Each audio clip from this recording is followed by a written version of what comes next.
Hello,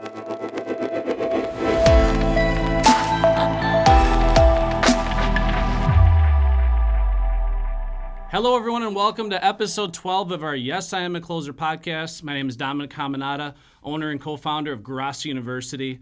Hope everyone's having a fantastic day. I'm really excited about our guest here in this podcast. It's a guest that I've talked to several weeks ago, and this has been one of my most anticipated podcasts that we've done to date. See, what's going on in the world right now is everybody is exposed to changes, challenges, and uncertainty. And it's important that all of us have the mindset and also the will and determination and also the knowledge to be able to prevail during these trying times. And the guest on today's podcast, the story not only is an inspirational story and a story of the power of the made-up mind. You know, at Gross University, we always tie back to the Napoleon Hill quotes of whatever the mind of man can conceive or believe he will achieve. But it's also a good reminder that obviously life is short. And we're going to get hit by obstacles and challenges and curveballs all throughout life. And it's something that we all have to be prepared for. And obviously being able to prevail and overcome that stuff, a lot of it ties back to your state of mind. And again, refusing to give up. You know, I think about the quote from the Rocky movie. He said, nothing will hit as hard as life, and life will beat you down and keep you there if you let it, right? So being able to roll with the punches and be willing to fight back. And that's why I really love this gentleman's story. It's a story of inspiration. He's got quite the resume. He actually had his first solo flight when he was just 15 years old. And at a very young age, I'm talking when he could barely walk, he had a passion for aviation. And this passion transformed into this burning desire that basically allowed him to be the youngest person in history to have a solo flight around the world. And he's considered one of the top 50 greatest adventurers in the history of Australia. And aside from having an amazing accent, he's got one impressive story to tell. And he's also the author of a very incredible book, very inspiring book called Born to Fly. So we're very grateful to have him on the podcast here. So I'm pleased to introduce the one and only Mr. Ryan Campbell. So there we go. So I appreciate you being on the podcast here, Ryan. Obviously, just based on the introduction there, you got a lot of amazing things to share with our audience. And I truly mean it when I say, I think a story like yours is something that a lot of people need to be reminded of. Because, one lesson that my mother always instilled in me, and you wouldn't think this would be the greatest lesson of all time, but she says, Dominic, life is going to throw you some curveballs, some challenges. But no matter how bad you think it is, just remember worse things have happened to better people. And every now and then we got to pick ourselves up, dust ourselves off, and of course prevail and move forward despite the odds being against us. But I kind of want to start at the beginning of kind of this burning desire that you had for aviation and how that transformed in you setting the record for the first solo flight around the world. You got to love advice from mums. I've got a little story I'll share with you later on. But so I was a 6-year-old kid, standard Aussie family. I grew up on the beach. My dad was a milkman. My mum was a stay-at-home mum, and I had 2 older brothers. So we're pretty just middle-class standard family. Now, when I was 6 years old, my whole family, we actually went overseas for the very first time. First time my mum and dad had ever set foot out of Australia. So I was 6 years old. I was destined to fly out of Sydney Airport to an island in the Pacific called Vanuatu, and we were to do so on a Boeing 737. So we traveled up to Sydney. We were so unbelievably excited the moment we saw the airport, and we climbed onto that Boeing 737. I always say, being the cutest and being the youngest of the 3 boys, I got the window seat. So I sat at that window seat. We taxied out and we took off. Now, for me, it was, as a young kid, sitting in that seat, feeling that thrust of the engines as they powered it up. And as we gathered speed down the runway, the whole airplane shaking. And then all of a sudden, everything just becoming silent as the airplane pitched up and flew up into the sky. Like, man, that whole experience for a young kid was just, it was life-changing. Yeah. And to see the size of the city from above, to soar through the clouds, which at that age, I didn't even know that was possible. But to then, prior to September 11, showing my age, to be invited up to the cockpit as one of the kids on the flight, to meet the pilots, to walk through that cockpit door, to see the buttons, to see the switches, man, that was it. I unlocked a passion. I'm very lucky, I would say. Yeah, it makes me think, my son, he's 5 years old, and we've been taking him on flights actually since he's been like 2 years old. And my gosh, I mean, the level of excitement he has getting on that airplane and getting ready for takeoff now, especially being a 5-year-old kid, it kind of reminds me of that, just what he's thinking, flying up in the clouds. And, maybe that'll transform into a passion for him to fly, but he definitely loves doing that.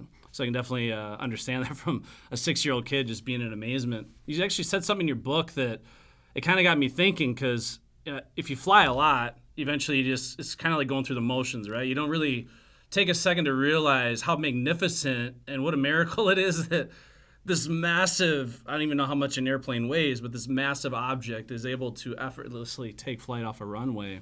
I think I remember writing many years ago about that crying baby in 22C or whatever I said at the time, and it was that aviation has been around for such a short period of time. Like this ability to just get in a flying machine. I love calling them flying machines, and then just go up into the air. I mean, Sunday morning, my girlfriend and I here in Tennessee climbed into my little airplane, and we took off at sunrise, a little 2-seat airplane. And we flew around Tennessee. We looked at the water, and we landed at this little airstrip. We flew up a river, and we were given an opportunity that morning for honestly not a lot of money to climb into a flying machine and go flying. So if you think about how long that's been available to humans, man, like it's 75 years, really, realistically. So we are so incredibly lucky, but so quickly have we adapted from, oh my gosh, we can fly an airplane, to, there's a baby crying in 22C, and, what type of food am I going to get? And, the seats on Frontier Airlines are way too hard. So it's hard. We got to make sure we always keep it in perspective that we're just incredibly lucky to be able to soar into the air, let alone travel the world. Yeah, another thing in your book that really stood out to me is something I never even realized. At a very young age, you flew solo in an airplane, and I didn't even know that it was possible to fly before getting a driver's license, much less, being 15 years old. But how does that even happen, where a 15-year-old kid has a solo flight on pretty much on your birthday, I think it was? From 6 years old, I wanted to be a pilot. My uncle was a pilot. He had been a commercial pilot his whole life. So even with family in aviation, my granddad was a pilot when he was alive. So even with family in aviation, I did not know or discover through them that I could learn to fly at a young age. They had no idea because they weren't young, right? Yeah. For me, it was wanting to learn to fly all the way up through high school. That never, ever went away. It was deciding that I was going to do it, and then having common sense say, like, dude, you're going to have money to learn to fly, and you're going to have to at least have a driver's license to learn to fly. That's common sense, right? So let's get out of high school. Let's get a job after high school, and we'll learn to fly then. But man, one day I just walked into the kitchen at 14 years old at my mum and dad's house, and I sat down and I read the local newspaper that was sitting on the kitchen table, which I never, ever did. And honestly, I just flicked through it, and I come across a picture of a young kid sitting in an airplane, and he had flown solo on his 15th birthday. Yeah. I was beyond jealous. You had to legally be 15 to fly solo. You could start learning with an instructor prior to that, but you had to be 15 to solo. So man, I read that article. I was jealous. I was envious. I kept reading the article and replacing his name with mine, dreaming that I could do that. And that's what started it, with that kind of, if he can do it, why can't I attitude. I found after school jobs, and I funded my own flying lessons with the same goal in mind. And I did on my 15th birthday be lucky enough to fly solo. And man, 2 weeks later, there was an article in the local newspaper again, but this time I didn't have to swap the name out, because it was, luckily it was about me. So, well, that's what, as I'm going through your book and stuff, because obviously there's a lot of young kids that dream about stuff, and they see maybe it's an article or story, or maybe it's an athlete that they look up to and admire as a role model or inspiration. Those thoughts cross your mind, but the way you were just so laser focused, and the way you always made up your mind about these things to execute them so quickly, it's just really unreal. It's unlike anything I've ever heard of. And, I think of myself as being pretty goal-oriented, vision-oriented. I'm constantly trying to pursue my goals, and, there's obviously obstacles that come up. But, man, from that young of an age, make up your mind. Like, your mind was made up entirely to obviously have that solo flight on the 15th birthday. It has to start immediately. That didn't for me come from being goal orientated. It didn't come from any form of mindset or approach to this. All of that came as a byproduct of finding a passion. Yes. And, like I could get up and go to a flying lesson at 6 a.m. I could save all my pennies and scrub dishes in a restaurant for 4 years to fund my flight training and my license.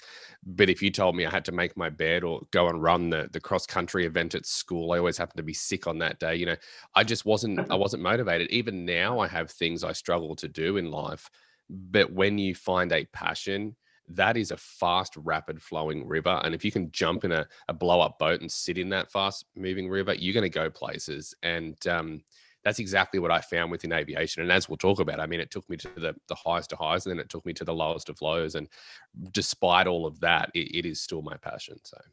Yeah, there's a guy that I actually work with, and I'll definitely connect to you, but his name's Sean Foyer. He's a mindset coach. And what he does is he takes anomalies like what happened with you at a young age, where you found that passion at a young age and you pursued it wholeheartedly, how you literally program your subconscious mind to bring that very thing to you, like no matter what. It's almost like you achieve that goal already. The clock just hasn't caught up yet. When you truly have that burning desire for something. But it's almost like reprogramming your subconscious mind, because we're running programs all day long. But you clearly had such an emotional impact on that event or that article, or such a emotional attachment to flight, that no matter what was happening, I mean, you just laser focused or gravitated towards that. Because again, you talk about human history, how aviation hasn't been around that long. I mean, I'm sure there's other 15-year-old kids that thought about flying or maybe loved aviation, but to have that made up mind that, holy cow, like, and obviously that article, I'm sure, accelerated the process there for you and opened up your eyes to how quickly this could occur for you. But yeah, it's still just incredible. And obviously transitioning that into now, I want to fly around the world. I guess, how did that pop into your head, that was all of a sudden another mission to be accomplished? To fly solo on your 15th birthday, so the day that I was legally allowed, I mean, everyone loved it except my mum. She was a nervous wreck. But at 15, I did that. And what it did is it showed me what I could do in life if I had that courage and the commitment towards a goal that was somewhat realistic. My dad would always tell me, you can do anything you want provided your head's screwed on right. If you want to strap wings to your refrigerator and fly to the moon next week, that's probably not going to happen. But provided you have realistic goals, you pretty much can attain what you want with hard work and, that commitment towards the goal. So at 15, I realized that, you can hear about it all day, you can read about it in a textbook, but to truly experience what that was like was incredible.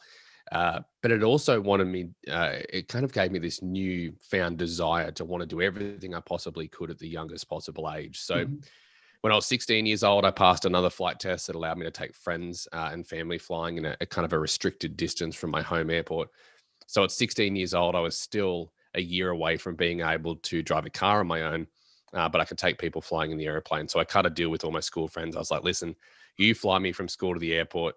Drive me from school to the airport. I will take you flying, but you have to drop me home because I got no way to get home otherwise. And that led to turning 17, to getting a private license, and at 18, I had a commercial license. But I was always that kid who was wired to want more.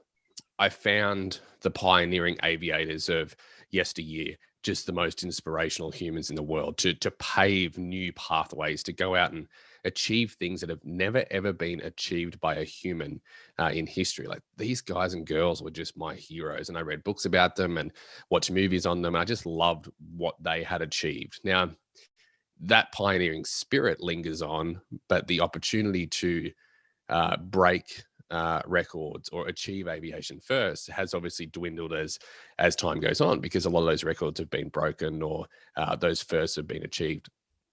There was one, however, that hadn't been achieved, and that was to fly solo around the world as a teenager. So again, I read an article about a young guy who flew around the world at 23 in 2008. The record prior to him at 23 had been 37, so there wasn't really an age record.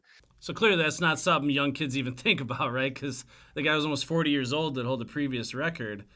So obviously that right there shows you how rare this is. And at that point in history, more people had gone to space and flown solo around the world. So this was a really kind of early on adventure in a modern day world. And when Barrington Irving, the gentleman who broke the record at 23, completed his trip, I was so unbelievably inspired about how he pulled it off, how he found the airplane, built the airplane, and flew it around the world. And we're talking a single engine, tiny little 4-seat airplane. Yeah. And I was 17 years old. I had a private pilot's license. I wasn't very good at mathematics, but I knew that I had 6 years to make this happen if I wanted to break the record and become the youngest. But then we discovered that if I was to fly around the world at 19, I would be creating an aviation first. It could never, ever go away. And I fell so in love with that idea. And man, like I told you about my normal family, Yeah. I actually kept the planning of the round the world flight. And we could talk about this for hours. I kept the planning of the round the world flight a secret. I didn't tell my parents, my brothers, my best friends. I actually contacted one of Australia's most famous individuals. He's a businessman, an entrepreneur. He's a household name, a politician. He's also a round the world pilot and an aviation adventurer. So I contacted this gentleman, Dick Smith, all through the use of Google and Googling how to get to this human. And I asked him for help. He basically told me that what I wanted to achieve was so unbelievably dangerous. It had never been done before. It was expensive. It was risky. But at the end of that email, after all of the challenging elements were explained, he said just a few words that changed everything. He said, but it can be done. Yeah. And yeah, that was it. From that point on, it was, what is it going to take? And it took a lot. Like just to be in a position to take off and attempt that trip was like 2 years of just growth and discovery and learning opportunities and getting knocked down and having to get back up again. And we fundraised $250,000 on a laptop computer that my brother bought me because he was the one who had money at the time to be able to plan the trip, help me plan the trip. So yeah, because that's just it. I mean, we're not only talking about how profound it is that a teenager has that in his mind that I'm going to fly around the world in before I turn 20 in just a couple of years' time, try to plan this out. And obviously you can tell at the beginning of the journey, you knew it was going to be really hard, but then you didn't realize how many different obstacles and challenges and these heartbreaks and then these crazy is like an emotional roller coaster for you. Because obviously you had to plan out the 24,000 miles, the 35 different stops, and you had to pick a specific date, and Lord willing, it worked out that you could fly that date and raise that $250,000 and find a plane and someone that can trust you to rent the plane and fly it around the world as a teenager. And I understand there was some hardship there, but you just kept prevailing one after the other. And it seemed like, okay, all hope is lost. And then all of a sudden, boom, you push right back and you overcome it again. And obviously it was from your mindset, but also you weren't the only one that believed in that. You had quite the support team behind you that also believed in you as well. Yeah, I had an incredible team that we built that over a long period of time.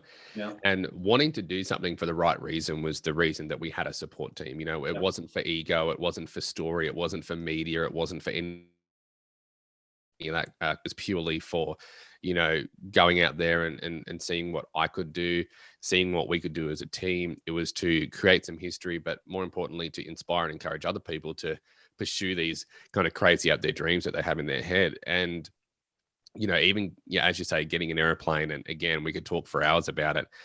There were some serious moments in that 2 years that absolutely knocked me down, but at the end of the day, one thing mattered, and that was right in the beginning, before we went to the public and said, hey, I'm going to fly around the world and this is what we're going to do. I sat down with my flying instructor who taught me to fly from the beginning. His name's Alan Lindsay, or Big Al. And I sat down with Big Al and I said, Al, what am I doing?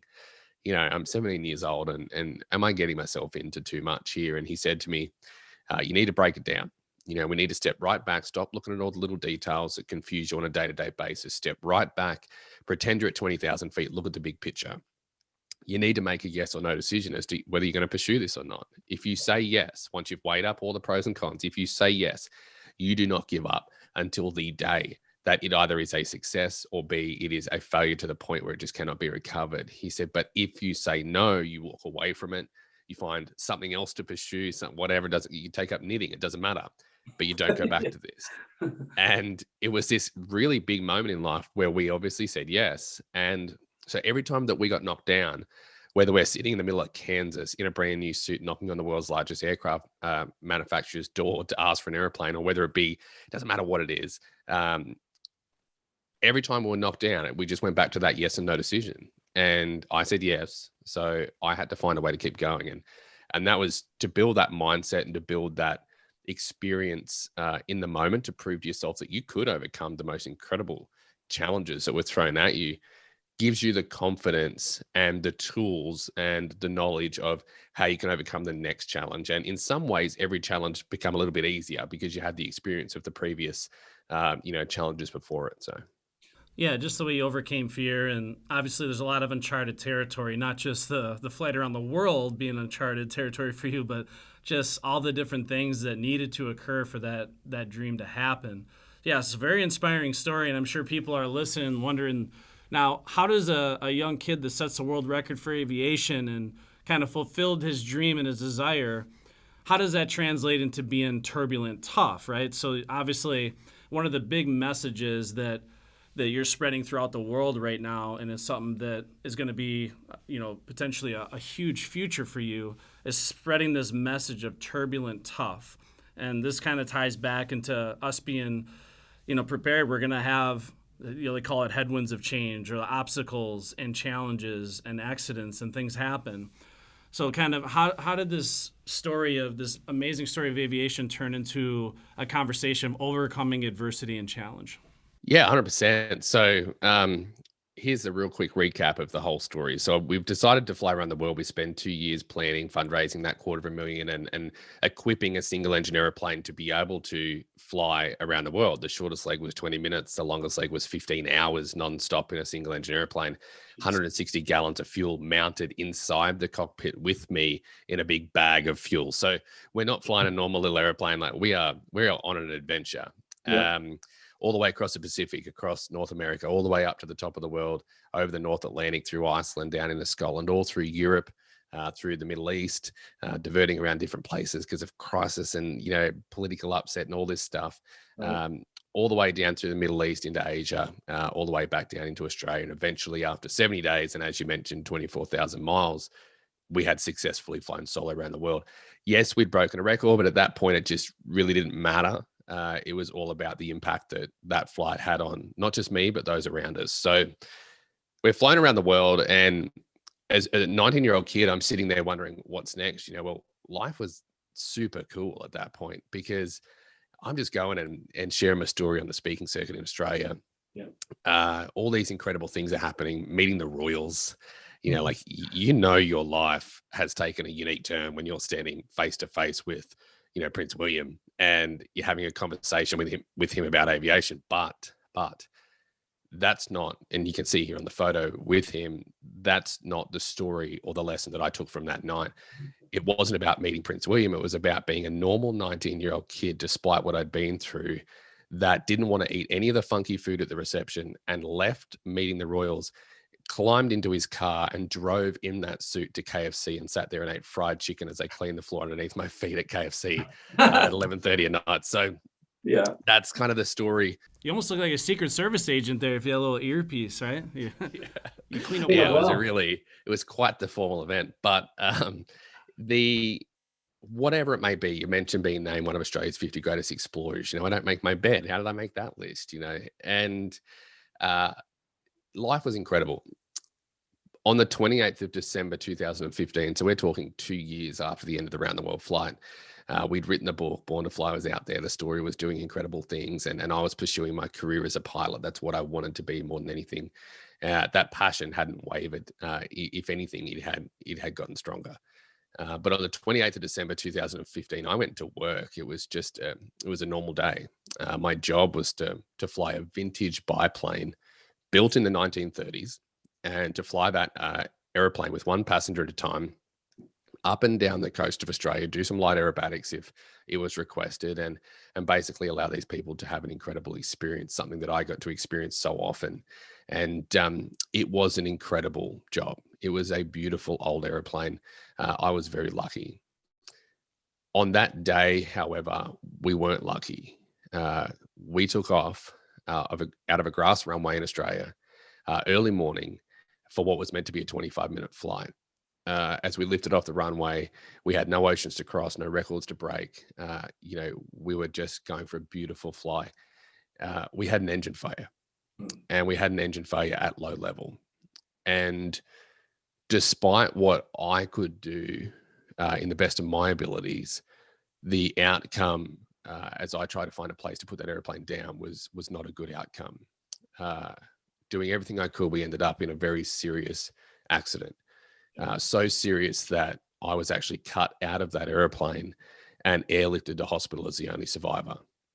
Yeah. So I think at that point, I don't know what you say about that. And my job is to talk about it. Yet every time I talk about it, it never gets easier. So they airlifted me to hospital.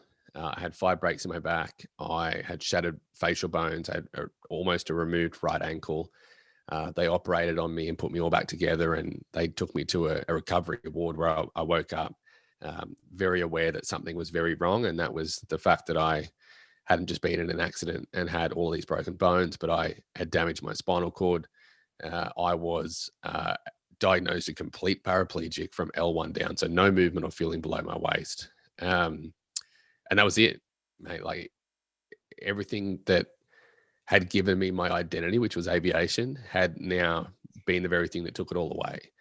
And my life, in a split second moment on a normal day, went from incredible to absolute horror.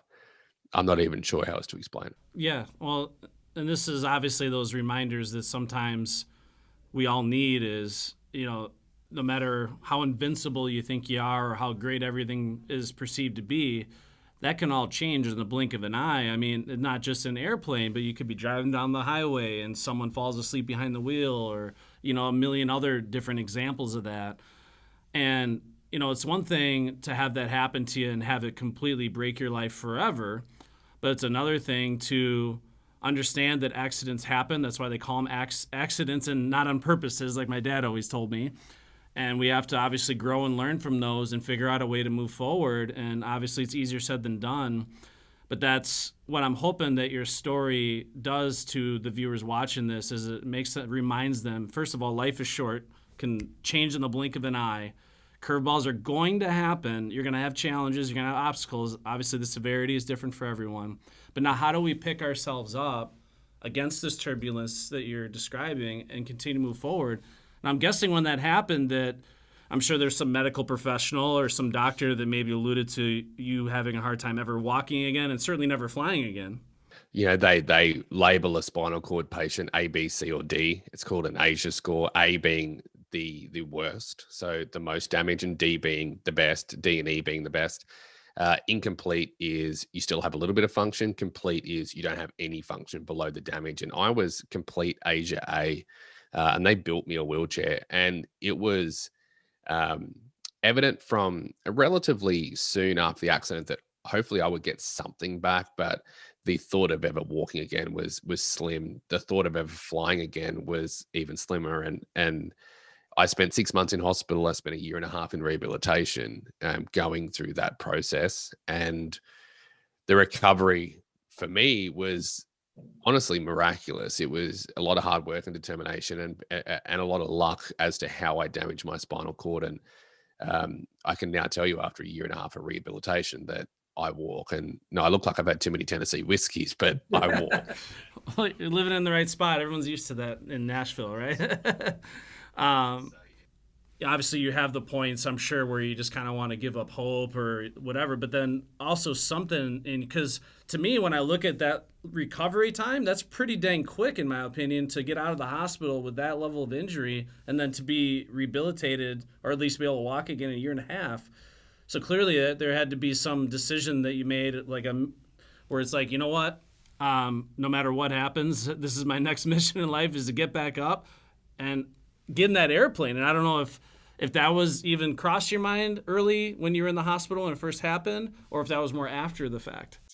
Well, the first month or 6 weeks, I didn't want to hear, see, or know anything about an airplane. Right. And that quickly went to, how can I get out of this hospital and get in an airplane? And I actually took myself out on a weekend leave. I caught a cab. I caught a train. The train broke down, ended up getting on a bus and riding the bus for the rest of the trip in my wheelchair with my crutches between my legs and my bag on my knees, determined to go on my own without my parents. And the an organization lifted me out of that wheelchair and they placed me into an airplane and they took me flying. And that was before I had left a hospital in that 6-month stay. So I was determined to get back in the air, and walking was, in my mind, merely a stepping stone on the way back to the cockpit and to flying. But for me, there was one pivotal moment, and again, I mean, we can't share it all here, but this is what I love about my job, is being given the opportunity to share these stories and to talk about real life as opposed to a textbook. You know, I'm a normal Aussie kid. Any more laid back, I'll be lying down. That's why I always tell people, you know, I am not a mindset coach. I did not go to college to study that. I have kind of, as some would say, come from the school of hard knocks. And there was one pivotal moment for me, which I think, and I speak about this one story with a lot of passion, because I was in hospital and I was in a really bad way. You know, we could talk about it all day, but there's always someone watching me. And I was, you know, you think that I was up against a physical challenge. I was, but I was really up against a mental challenge. I can tell you that learning to walk was a mental challenge. They took me out of the bed and they put me in a wheelchair for the very first time, quite some time after the accident. When I was finally able to get in that wheelchair, they took me to the rehabilitation gym. And that was a place where quadriplegics and paraplegics were doing everything they could every day, multiple sessions, to bring their bodies back to life, to find their new maximum potential, right? And it was a very inspiring, but also sad room, full of perspective to be in. And I remember going into that room the very first time, feeling sorry for myself. They lifted me out of the wheelchair with a sling. I'm not sure if you've ever seen a cow be lifted in a sling. You can see that on. Yeah. It's exactly what I look like. It was a very non-flattering experience, but they lifted you out of the wheelchair and they placed you down on a bed. And my physiotherapist told me that day that my first challenge was going to be rolling over. And I remember laying on my back and going, all right, I love a challenge, right? How am I going to take myself from lying on my back to lying on my stomach? And I looked down at my lifeless legs and I thought, I have a plan. If I could just lift one of my chunky legs up and lie it over the other one and basically twist the bottom half of my body, I could then reach over and grab the side of this bed and pull, and that would untwist me. I would end up lying on my stomach and I would be victorious, right, in this first challenge. So I was like, bring it on, let's do it. So I twisted my bottom half of my body and I pulled. But I had 5 breaks in my back and a whole bunch of metal. God. And so what that did is the pain was so much, I had to stop on my side. And I remember resting on my side and my right arm was all twisted. And I remember looking through a small hole that was kind of created under my arm. And what I saw through that gap changed my entire life. And it was a guy named Ben. Ben had slipped over, mopping his girlfriend's floor. He'd hit his head. He'd broken his neck.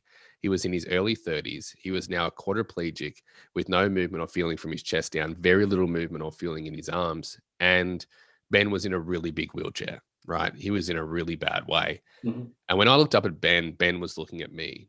And we didn't say anything to each other, but we didn't have to. Because I was lying on that bed feeling sorry for myself, sad that I couldn't fly.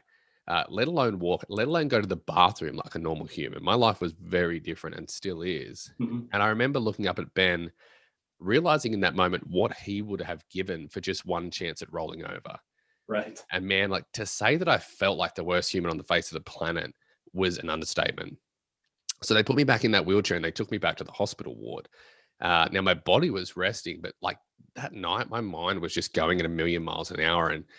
And I knew that it was how I felt in that moment looking at Ben, even though I couldn't quite explain how I felt, that I would need to hold on to and remember, because it was that feeling that was going to get me through all the challenges that would have come. And I knew, being in spinal rehabilitation ward, that there were some hard days ahead, right?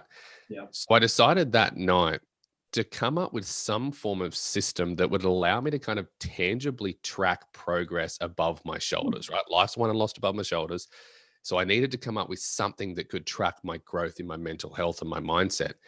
Because here's the problem. You can go to the gym every day and work on your body, and you can see a twitch of a toe or a twitch of a muscle, the movement of a leg, or increased strength in some form of exercise. Right. That is what inspires you to go back to the gym the next day, because progress is the antidote to change-induced stress, right? So progress is the antidote to change-induced stress. Now, every time I was seeing progress, it made me feel good, but I wasn't seeing progress regardless of who I spoke to, how many people wanted to help me, how many sessions. Man, I used to go to the psychologist and I used to tell her how she felt. It was just not my, like, I had so many people wanting to help me. I was like the deer in the headlights, and I couldn't seem to get order in the chaos above my head, Mhm. above my shoulders, in my head. So that night I came up with this basic elementary concept called the mindset toolbox. And it was like, all right, we're all born with this toolbox, right? Most of us don't use it. It's in the attic. It's all covered in dust. We need to get it out. But we have this big toolbox.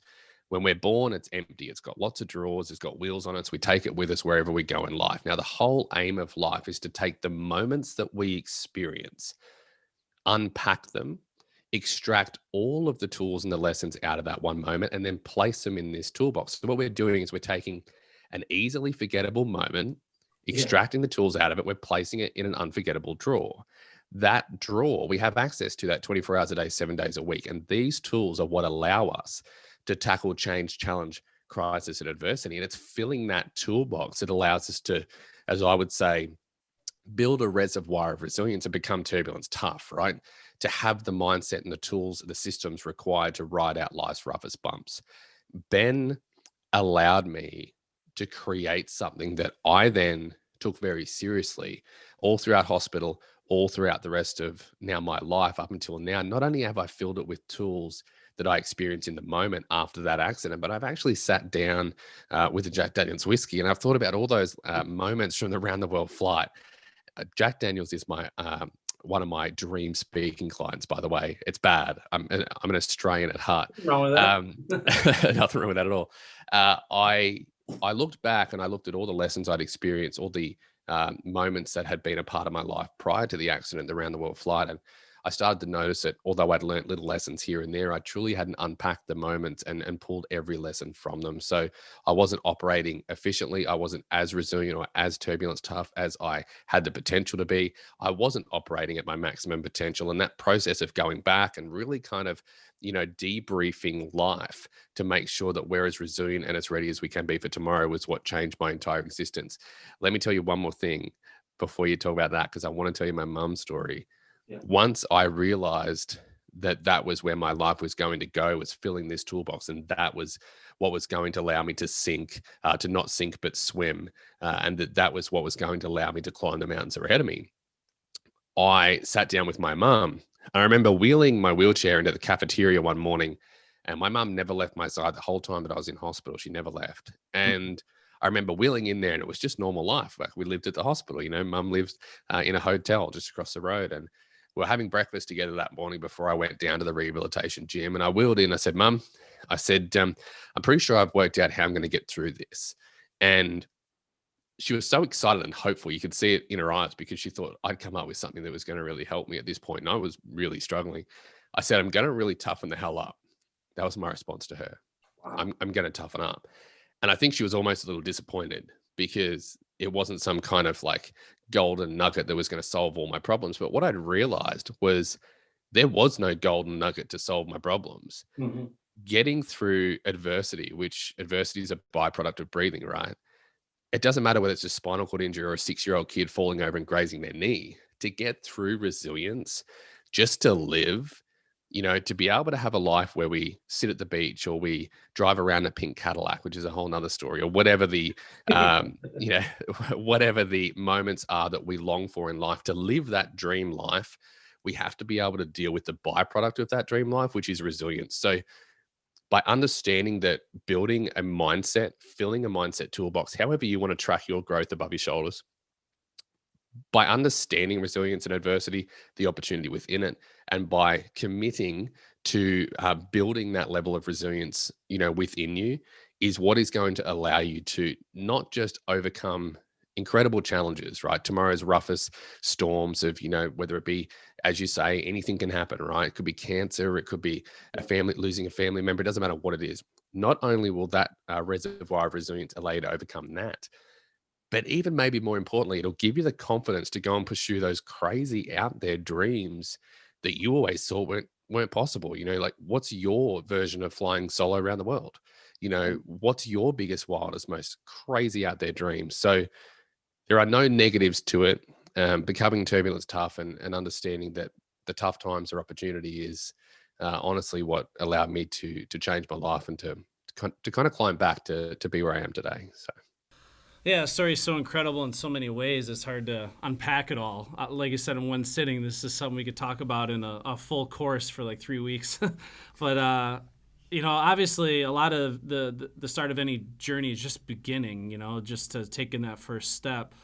But that the whole concept of the toolbox, the mental toolbox, where you're being deliberate about your life.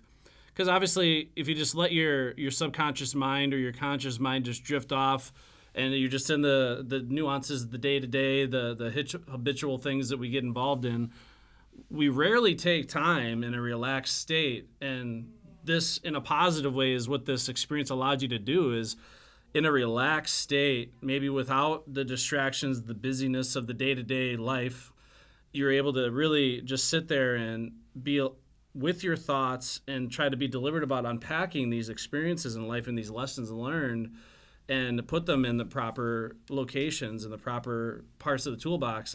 But how does one, begin that process? Those of the viewers that are watching, to say, I really like what I'm hearing and it sounds great. What would you say is step one for me to begin unpacking these lessons and trying to build out this reservoir of resilience? The first thing is understanding adversity. Mhm. Like you just got to actually sit back and think about life as a whole for a moment. Go back to, like Big Al taught me, go back to 20,000 feet, look at where you are, where you've been, where you want to be, and look at your situation, right? Now, we are the byproduct of all the experiences that we've ever experienced in life up until this very moment. And I will add this conversation and the conversations that you and I have had to my mindset toolbox, and I will pull things out of that. So we have to just sit back before we even start to build toolboxes and extract moments and all that stuff. Just understand adversity. Yeah. Be open to accepting that the tough times that we face in life are the learning opportunities. At 22 years old, I was in a hospital, facing this whole daunting mountain of learning to walk again, and then hopefully getting back into the cockpit. But I'd also been to the top of the round the world flight, and it's really easy to kind of I was given an opportunity to compare the highs and the lows, the highest of highs of meeting the royals or whatever that may be, and seeing the whole world from a tiny airplane. That experience was what allowed me, it gave me the context to then see, all right, well, I went to the top and then I went to the bottom. Where did I truly learn? Like, what truly made Ryan turbulence tough? It wasn't flying around the world. It taught me a lot of cool things, don't get me wrong, Mhm. but it was being kicked to the curb Mhm. that was the true learning opportunity. So my advice to anyone is to sit back and really think about how you view adversity right now, the challenges in your life. Do you avoid them in the same way that most people do? Do you look at change and hate the very thought of it? Or do you happily accept that as part of life, a byproduct of breathing and a learning opportunity? Once you've done that, you really just need to sit down and grab a pen and paper. This is elementary. This Yeah. is not, I'm not going to give you some 900 step formula to, Mhm. that you need to know calculus to be able to get through. This is simple. What it is, as you say, is giving you, it forces you to dedicate the time to unpacking the moments in life, because otherwise we just don't do it, right? We just move forward. Life's fast paced, especially these days. The process of unpacking a moment in time, and pulling every lesson from it and brainstorming the learning opportunities, like I did with Ben. Man, at surface level, Ben taught me perspective, right? Oh, I'm lucky I'm not a quadriplegic, right? But when I really pulled it apart, there were so many lessons. Ben wanted me to focus on what I had remaining physically, as opposed to what I'd lost, right? Right. He made me realize that my ability to adapt was a gift, right? Some people don't even get the ability to adapt from a physical point of view. That was a gift. There were so many lessons he had shown me, and the most powerful being that I was lucky to be a paraplegic. Man, if you ever thought that you were going to be in a position in life where you were lucky to be a paraplegic, that's some serious above the shoulders stuff and some serious perspectives. So sit down and understand adversity. Find a quiet space and time. Grab a pen and paper and sit down and start to write out the big moments in your life. And and you'll quickly find some pretty incredible truths that you've missed. Yeah, like I said, I mean, I really appreciate you sharing that story. And so, you think about all the things you had to overcome and finding inspiration in that story with Ben, and obviously having that whole epiphany, thinking I need to toughen up. Now, how does that transition, I guess, how did that transition take place then to getting out of the hospital and eventually getting back into the point where you're flying again? I think not just airplanes, but helicopters, right? I wanted nothing Like, more than to get back what's in the going air, and I had a commercial pilot's license. I was obviously working as a pilot, and my dream was to fly for the airlines. And the recovery and the rehabilitation phase was very long. But I remember when I was still on crutches, getting around pretty slowly. I can tell you, I still get around slowly, but I was pretty rough at this point. I had some family friends put me in a helicopter that they actually owned. They operated this helicopter and they actually put out fires with it. And they took my crutches off me at the door and they sat me up in this helicopter and they said, move your feet. The nature of the injury of my legs and feet, I still can't feel any of my feet, the backs of my legs. I've got no calf muscles, no glute muscles. My bladder and all internal functions are gone. The strength in my feet is gone in every way, shape, and form. There's plenty of things still wrong with me. But they could see an opportunity to potentially operate helicopter pedals, whereas I couldn't really operate most aeroplane pedals anymore. So I couldn't go and fly as a commercial pilot in airplanes, but they saw this opportunity. And sure enough, I could operate the helicopter pedals. And we went through a really long process of convincing our regulatory body of aviation that I could fly a helicopter as an incomplete paraplegic. And then I went on to with a lot of support, learn to fly a helicopter. And I went from incomplete paraplegic, having never flown a helicopter, to commercial helicopter pilot in 6 weeks of full-time training.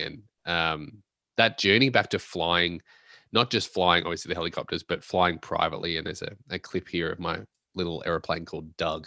He's got special brakes. His name's Doug the Piper Cub. That was the airplane that allowed me to get back into the sky in Australia. But it's also the airplane that I actually took the wings and the engine off and I shipped it to America. And that's the airplane that I was flying around Tennessee on Sunday mornings. So he's named after a double amputee, famous World War II fighter pilot that, he was turbulence tough, I can tell you. So Yeah. the journey was back to the air, and I'm glad to say that we made it there, and I'm proud and glad to be back in the sky. So. Yeah, I mean, just thinking about your mom and all this, I mean, I saw some clips of her in the 60 Minutes interviews when you're flying around the world, and just her support for your mission, right? And the way she's always believed in you. I mean, that's something that's priceless in itself when you have that person in your corner like that is just giving you unconditional love and support, and not just through the travel around the world. I mean, that's scary as it is.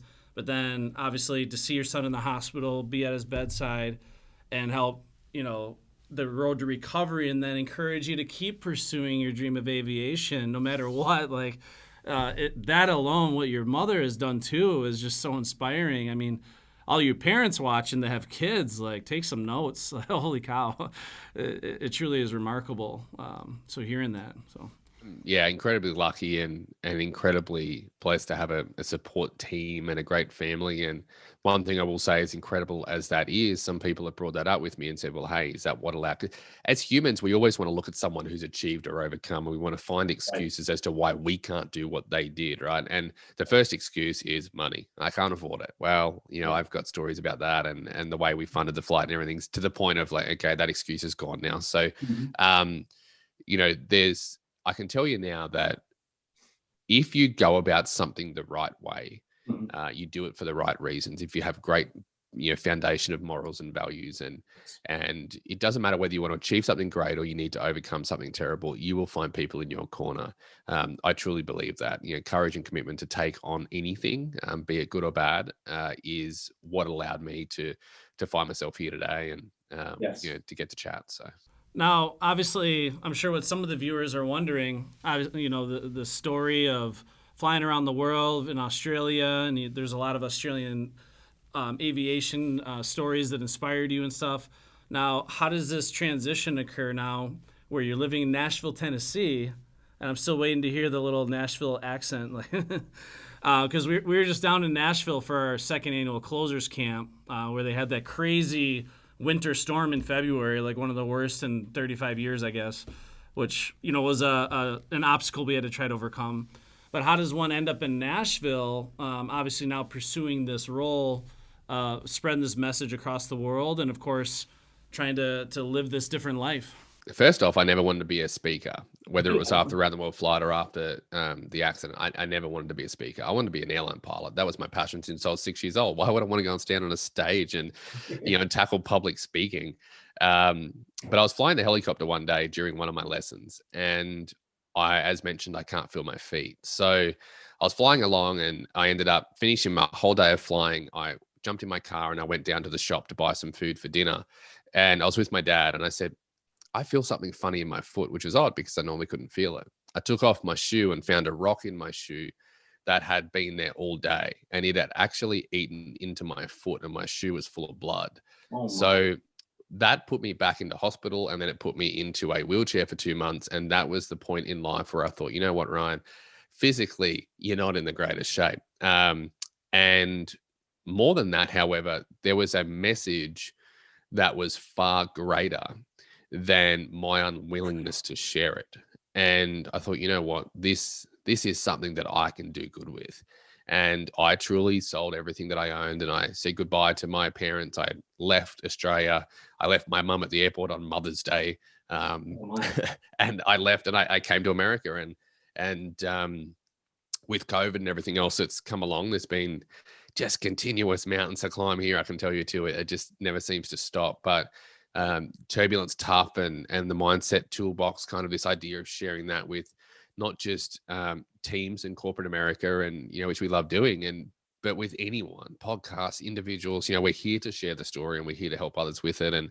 And I now live in Tennessee, and my partner Rachel is a Tennessee girl, and we have this dream of 3/4 of the year here and a quarter in Australia when it's too cold here. We don't want any of these Nashville ice storms ever again. I did not enjoy that. I need to be at the beach. But that journey and that moment in the helicopter, I think, is what has led me to what I now believe is my true calling, in a way, which I never thought this would be what I was doing. I just wanted to be an old, grumpy, retired airline pilot at 65. But I truly believe we're now in a position to practice what we preach, push extremely hard through the turbulence, a lot of unexpected turbulence with COVID, and continue to deliver this message to other people, proving that building your reservoir of resilience, taking time to invest in your mindset and life above your shoulders.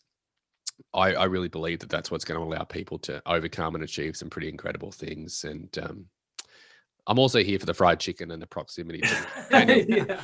Well, the thing I can tell you is, your story is so authentic and so real and so heart touching, and obviously full of inspiration, but full of reality. That, I mean, as soon as I started, Cody, our marketing director, was the one that first did some research, because he actually lives in Appleton, Wisconsin, right by Oshkosh, where they have the biggest aviation air show on the planet Earth.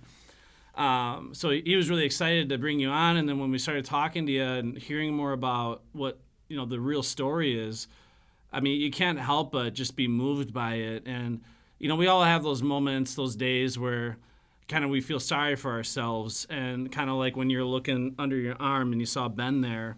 We all have days where we need to be reminded, like, hey, why am I sorry for myself? Pick yourself up, toughen up, Dominic, or whatever it is, and just keep moving forward.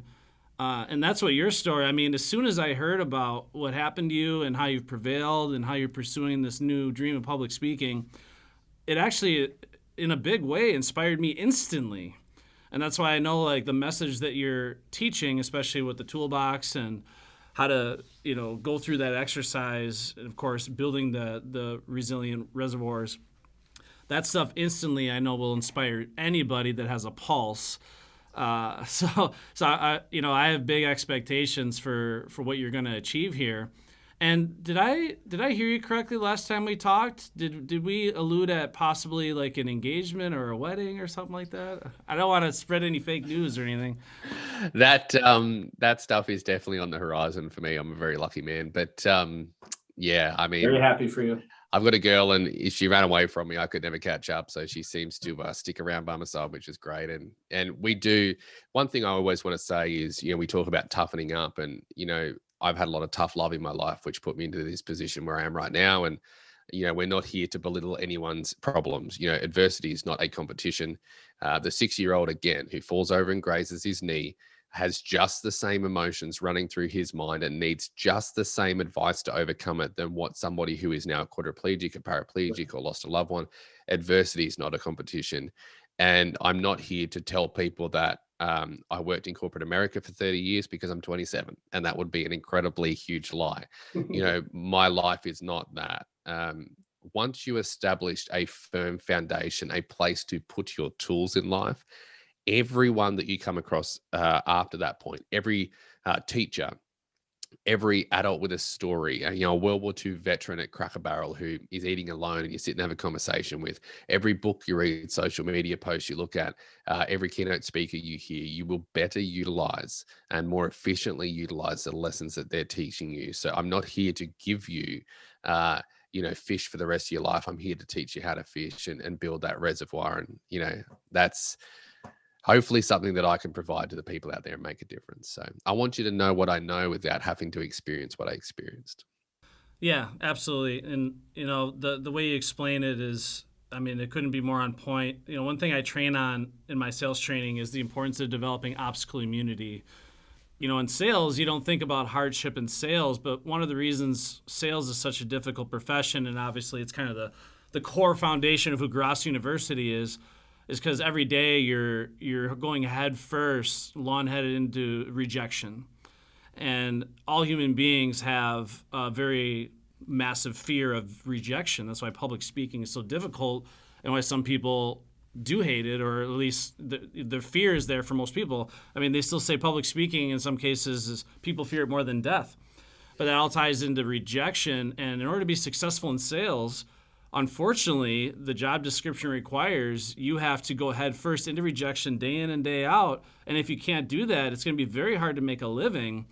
So you have to be prepared for that. It's like a sales rep that's afraid to go into rejection is kind of like a pilot that's afraid of the plane going down. You can't let that hinder you from doing what's necessary to fly.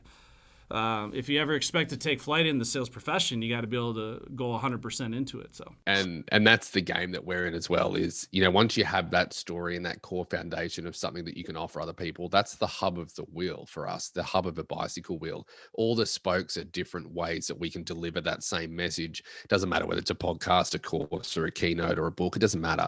At the end of the day, we want to get that thought into the minds of as many people as we can. And, obviously there's people out there, we'd love to work with you guys. And if there's anyone out there who we can, help with what we have to offer, then, we're here. So, yeah. So on that topic, obviously you have your book, Born to Fly, on Audible. They can obviously, of course, purchase the hard copy of the book. But if someone wants to get in contact with you, or if there's an owner or manager watching this, they want to bring you on as a special guest speaker, I guess, what is the best way for them to reach you? They can email me directly at ryan@ryancampbell.co. It's not .com. I can't afford the M yet. That's in the future. But the website is www.ryancampbell.co. It's a portal. It'll give you all the information. It'll allow you to contact me directly or contact my management team, and whether it's virtual or whether it's in person, as the world opens up, we're here to help. So. Like you said, it never gets easy to share with folks, I'm sure. And, we're grateful that you gave us the opportunity to share with our viewers. And, make sure you take advantage of that. Definitely do your research on Ryan Campbell. He's got an amazing story. Listen to his audiobook. I'm listening to it on the drives. It's, just the story of the flight around the world, the amount of planning that goes into it. It's like, it's so crazy. All the little details of the flight. I'm just like, oh, you can just hop in a plane and start flying. No, there's so much to it. And, obviously that's kind of like life, right? There's a lot of little things that we have to plan for and account for, and there's a lot of unforeseen things that are going to happen. So, but yeah. So again, another great podcast, episode 12 of our Yes, I Am a Closer. I appreciate Ryan Campbell for, of course, giving us so much of his time. And as always here at Gross University, yes, you are a closer.